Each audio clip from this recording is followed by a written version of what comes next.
खुलुमबाय आंनि मुलुगनां बड' निउस चेनेल साफ्रोमबो नायगिरि बिथांमोननिसिम गोजोन फुंबिलिनि बयनिसिमबो गाहाम हामलायनाय जासिहरनाय जाबाय। आसा खालामो नोंथांमोनहा गासै मोजाङै दं। बे समाव आं नोंथांमोननि सिगाङाव फुंबिलिनि मोननैसो खौरां लाना फैलायबाय। अन्नानै भिडिअखौ स्किप खालामाजासे जोबजासिम नायलांदो। दिनैनि फुंबिलिनि मोननैसो खौरांफोरा जाबाय। गिबि रादाबाव दं BPF हान्जानि IT सेल आइ लाभ BPF फेसबुक पेजनि सायाव जांगिला औवारिया FIR होबाय। मख'नो गोनांदि आइ लाभ BPF फेसबुक पेजखौ मैया क'क्राझार पुलिस थानायाव जांगिला औवारिया FIR होबाय।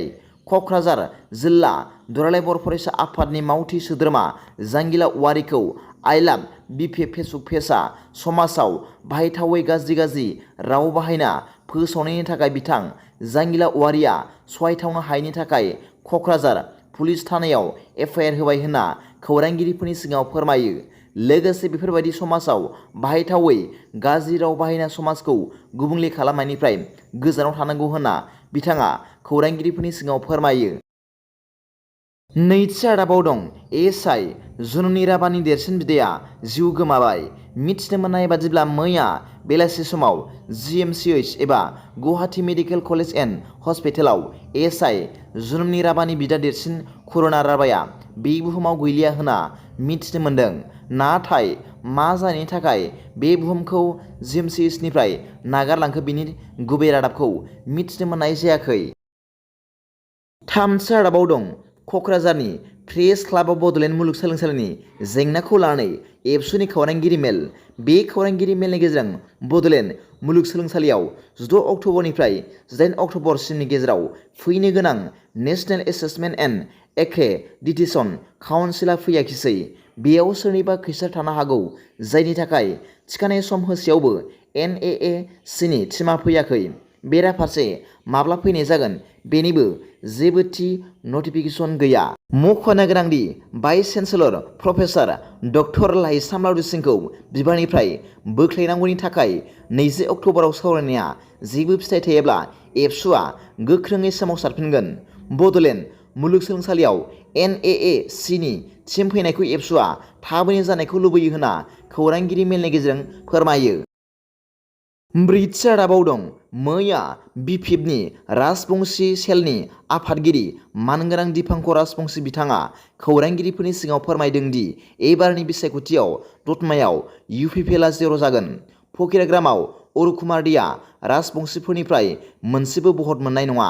बिथाङा बुंबावदों दि बिथांमोनहा BJPखौ माब्लाबाबो सापर्ट खालामा मानोना BJPआ थांनाय माखासे बोसोरफोराव राजबंशीफोरखौ थगायनानै दोनबोदों आरो गावसोर बेनिखायनो BJPखौ माब्लाबाबो मदद खालामा होनना बिथाङा बुंथिदों आरो बिथाङा मानाव गेदेर हाग्रामा महिलारि बिथांखौ नर्थ इस्टनि टप लिडार होनना बिथाङा गोख्रोङै बुंदों होनना मिथिनो मोननाय जादों। बाथि रादाबाव दं कुसुगाव दालाइसा दुलाराय बर' फरायसा आफादनि सामलायनायाव मैया 17 अक्ट' सानाव आदब आरो गुनगोनां मावथांखिनि गेजेरजों क'क्राझार जिल्ला दुलाराय बर' फरायसा आफादनि नेहाथारि मानाव गेदेर खाम्फा बसुमतारिया गाहाय आलासि महरै नुजाथिफैना UN एकाडेमि कुसुगाव फरायसालियाव माखासे थाखो 9 आरो 10 थाखोनि फरायसाफोरखौ लाना फरायसाफोरजों लोगो हमलायना दानि आथिखालाव थानाय थासारि आरो गुनगोनां सोलोंथाइनि गेजेरजों माबोरै गाव गावनि जिउआव जाफुंसार जानो हायो बेनि बागै गुवारै फरायसाफोरनो बेसेन गोसा बिबुंथि लाखियो। मख'नो गोनांदि बे फरायसाफोरजों लोगो हमलायनाय हाबाफारियाव बाहागो लादोंमोन बे फरायसालिनिनो गाहाय सामलायगिरि डक्टर सुशान्त नार्जारि आरो लोगो सामलायगिरि सिंगार बसुमतारि आरो कुसुगाव दख'रा दुलाराय बर' फरायसा आफादनि नेहाथारियाबो बाहागो लायो। लोगोसे फरायसाफोरनि सायाव इन्टारेक्सन लाना गाहामैनो सोंनाय फिननाय फोरमायलायो। दिनैनि फुंबिलिनि मोननैसो खौरांफोरा दा बेखिनिल'मोन। भिडिअखौ मोजां मोनदोंब्ला आंनि बे मुलुगनां बड' निउस चेनेलखौ अन्नानै साबस्क्राइब खालाम आरो बेल आइकनआवबो थुनानै ला, जाहाथे आं गोदान निउस आपडेट लानानै फैब्ला नोंथांनियाव सिगांग्रो नटिफिकेसन सौहैयो। दा बेलासिनि रादाबाव नोंथांमोनखौ आंनि बे चेनेलाव गासैखौबो बरायहरनाय जाबाय। गोजोन्थों। एसेनोसै। जै बर' हारिनि जै।